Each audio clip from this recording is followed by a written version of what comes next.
Pessoal, se prepara que hoje o vídeo vai ser daquele estilo polêmico. A gente tem que falar de bomba, mas bomba literalmente. Eu não sei se vocês viram, o STF foi atacado, literalmente teve bombas que foram explodidas e acabou que uma das pessoas morreram, né? Então, assim, o estado foi caótico o que aconteceu.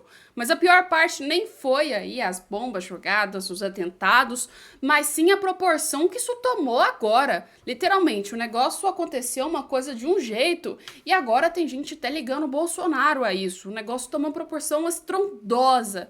E a gente precisa conversar sobre o que aconteceu. E não só sobre isso, sobre uma jornada 6x4. Teve uma influenciadora aí que praticamente ameaçou, né, botar um fuzil na cabeça de um deputado do PL. Só para votar aí a escala 6x4. E a gente tem que falar sobre isso porque hoje tem muita bomba.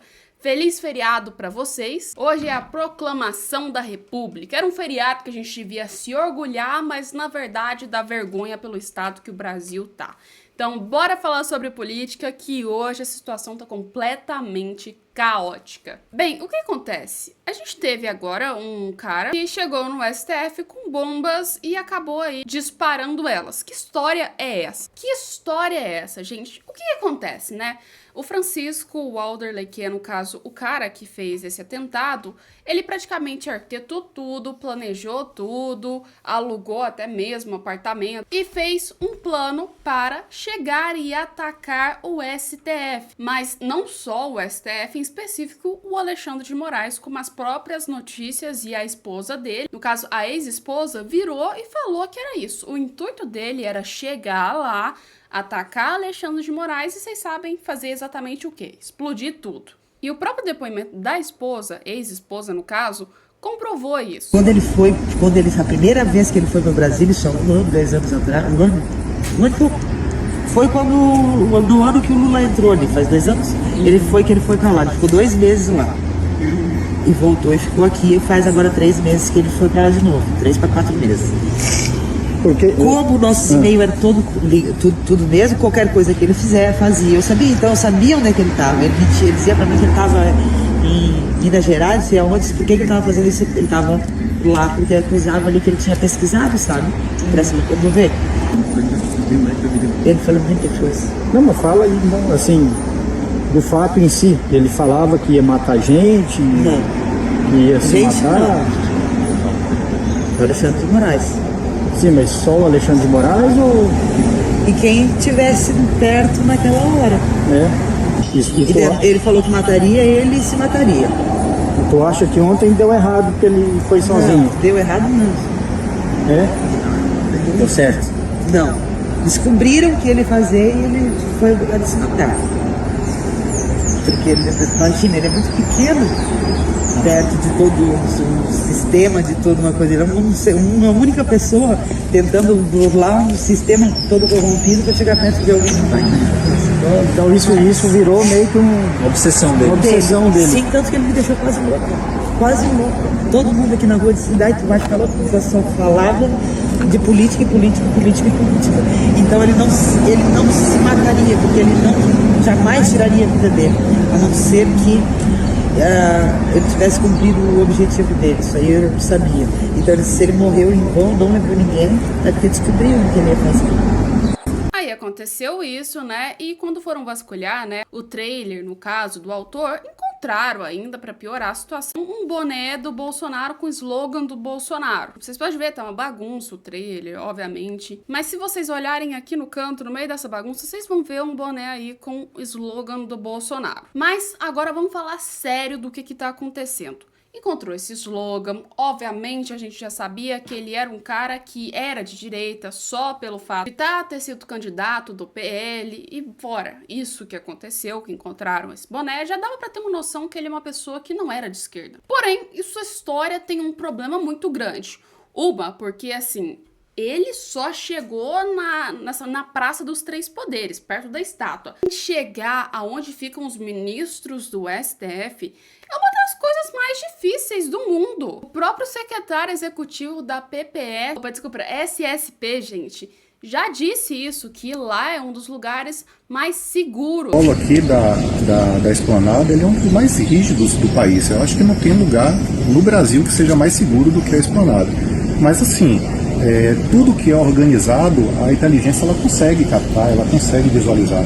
Agora, situações esporádicas, onde uma pessoa termina cometendo algum tipo de atentado, então, enfim, isso dificulta um pouco. Mas talvez a possibilidade de reconhecimento facial, algumas câmeras, uma reavaliação, aumento de perímetro, protocolo, mas quanto à questão da segurança pública, claro que todo evento cabe uma reavaliação. Ninguém aqui é rígido de dizer que os procedimentos são perfeitos, mas realmente eles são bons, mas cabe sempre uma reavaliação. Ou seja, é extremamente seguro. O plano dele não deu certo. Obviamente, todo mundo viu isso. Agora, por que o plano deu certo? O que aconteceu nessa história? É uma coisa que ninguém sabe. Ninguém, literalmente ninguém sabe, nem o motivo do porquê que ele queria lá. Mas o que acontece? Depois que isso tudo aconteceu, virou um palco estrondoso. Porque, assim, né? O cara, ele foi lá, meio que virou... Porque como vocês estão vendo aqui, né? O cara praticamente chegou lá na Praça dos Três Poderes, tava com umas bombas, assim, tava presa com elas no cinto. Agora, se ele suicidou ou se deu errado, ativou uma bomba, a gente não sabe dizer pra vocês. Mas uma coisa é certa, ele estava lá com a intenção de fazer alguma coisa. Só não conseguiu nem entrar, né? Só ficou na praça mesmo. E o que eu falo que tá dando polêmica pra vocês? Porque isso aí é uma coisa realmente muito grave. Ah, mas Alessandra, ele era um terrorista? Gente, a gente tem que parar pra pensar que o cara estava com bombas. E chegou dentro da Praça dos Três Poderes, ou seja, poderia ser um ato de suicídio, aquilo também poderia ser algo que iria prejudicar mais pessoas. Ele poderia ter matado o segurança que estava lá, poderia ter matado muito mais gente. Então, banalizar essa situação e o que aconteceu, eu acho que é um pouco exagerado. Mas também não dá pra fazer o que muitas galeras da esquerda estão fazendo com essa situação, né? Tratar o negócio como se fosse assim, né? O 11 de setembro. Que depois que isso aconteceu, alguns partidos, por exemplo, o PT tá inflando o extremismo, que culminou então a explosão suicida em Brasília, né? E realmente, algumas pessoas e alguns partidos de esquerda estão inflando isso e usando esse contexto do que aconteceu em Brasília com o 8 de janeiro, com aí a ala bolsonarista, falando que a ala bolsonarista é uma coisa extremista, que chegam a ponto de criarem suicídios por uma ideologia que eles fazem. Então até falando que vem o bolsonarismo raiz com esse ato que aconteceu. Ou seja, não tô ligando uma coisa à outra, então sem nexo. De um lado, a gente tem umas pessoas que passam pano para essa situação e do lado a gente tem outras que literalmente estão aí colocando ao ponto extremo do que aconteceu. Não dá para criar esse rótulo geral de todo mundo. Não tem nem lógica isso. Se a gente for jogar desse jeito, o que aconteceu na época do Temer, do prédio da Fies, onde teve até gente que perdeu os dedos, assim, era para ser comparado a um ato de terrorismo, se a gente for jogar dessa forma. O único problema é que uma hora para uns é protesto, outra hora para outros é manifestação, uns é crimes e outros é liberdade de expressão. Então, assim, né? Mas assim, pessoal, isso aí foi um caos, foi uma coisa que ninguém tava esperando que fosse acontecer. Outra coisa porque eu não acredito e não julgo essa ideia de... Não julgo não, eu julgo, na verdade, essa ideia de comparar o bolsonarismo real. Porque isso aí não foi arquitetado por muitas e muitas pessoas. Um caso esporádico que a gente praticamente nem sabia que iria acontecer. Provavelmente ele pensou nisso e falou, vou fazer isso e pronto. Então isso aí é um assunto meio delicado, onde as pessoas estão tratando de uma maneira completamente diferente, uma maneira completamente louca a situação. Mas vamos falar de outra coisa que tá sendo polêmica. Escala 6x1. Galera, teve um vídeo de uma influenciadora que ela falou que ia meter, né, um fuzil na cabeça dos bolsonaros, dos candidatos do PL, né? E o que acontece, né? Primeiro vamos ver a opinião do Nicolas, de alguns candidatos, e depois a gente escuta o que ela falou, né? Dá uma olhada, pessoal. O Nicolas falando sobre a escala 6x1. Contra o fim da escala 6x1. Mas assinar a PEC fantasiosa, lacradora da Érica é a solução? Não. E eu te falo isso com propriedade. Por quê? Primeiro, ela erra uma conta básica de ensino fundamental. Ela coloca 8 vezes 4 como 36. Só daí dá pra ver a responsabilidade dela em elaborar essa PEC. Segundo aspecto, eles falam que você só pode discutir essa PEC quando ela tiver as assinaturas e estiver tramitando. Mentira. O que nós estamos fazendo aqui?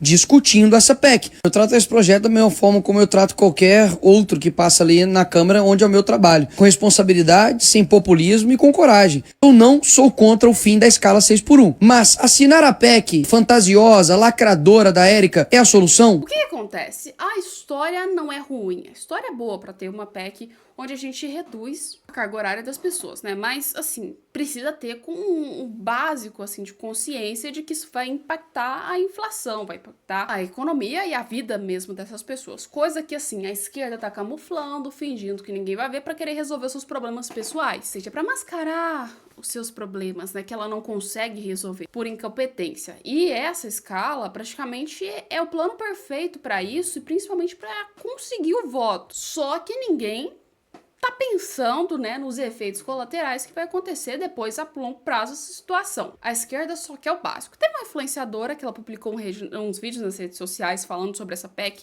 só que ela apagou, né, mas temos os vídeos aqui pra vocês. Aí eu falo pra vocês, o que é terrorismo? Qual que é o significado de terrorismo? O que é um atentado? E outra coisa, se fosse alguém de direita, vocês acham que teria ficado pelo que ficou assim? Tudo bem, tudo normal, tudo tranquilo, só apaga o vídeo, querida? Obviamente não, mas dá uma olhada aqui no vídeo pra vocês entenderem a situação que foi. Qual é a sua opinião sobre o bagulho do fim da escala 6x1 qualquer... Gente, a minha opinião é que eu acho que a população tá muito mole, tá bom? Por muito menos, a gente teria quebrado o banco, botado fogo em ônibus, sequestrado deputado. Eu queria tanto sequestrar um deputado do PL. Porque ninguém se organiza. Porra, cara, se a gente se organizasse direitinho, meu. Entendeu? Nós botou os caras lá, nós pode ir lá buscar, botar na mala do carro e, mano, dar um rolê com eles. Fuzil na cabeça e a porra toda. Se você não assinar a favor dessa merda, você morre. Gente, cadê a anarquia? Cadê os comunistas? Assim, amigos, já passou da hora. Já passou da hora da gente pegar esses políticos, esses deputados, a porra toda senador, o caralho a quatro que tá montando aqui no nosso lombo, entendeu? Ganhando sei lá quantos R$1.000 por mês pra trabalhar só 3 dias na semana, pegar toda essa galera, amarrar em praça pública e botar fogo. Aí eu falo pra vocês, o que me deixa indignada, né? É que a gente teve um caso que acabou de acontecer, onde foi tratado como tetananã. Vocês sabem qual que é o nome que eu vou falar aqui. E agora a gente tem uma pessoa que vai publicamente nas redes sociais falar que o certo é amarrar todo mundo numa praça e tacar fogo. Ou seja, vocês estão vendo como que é uma coisa equivalente, né? Medidas equivalentes não batem. A gente tem um fato que é bem parecido com o outro, só que a justiça tratou de uma maneira diferente. E a sociedade também, né? Isso aí é uma coisa que deixa qualquer um indignado. Mas e você? Põe nos comentários aí. A gente volta daqui a pouco com mais vídeos, beleza? Um beijo e até lá!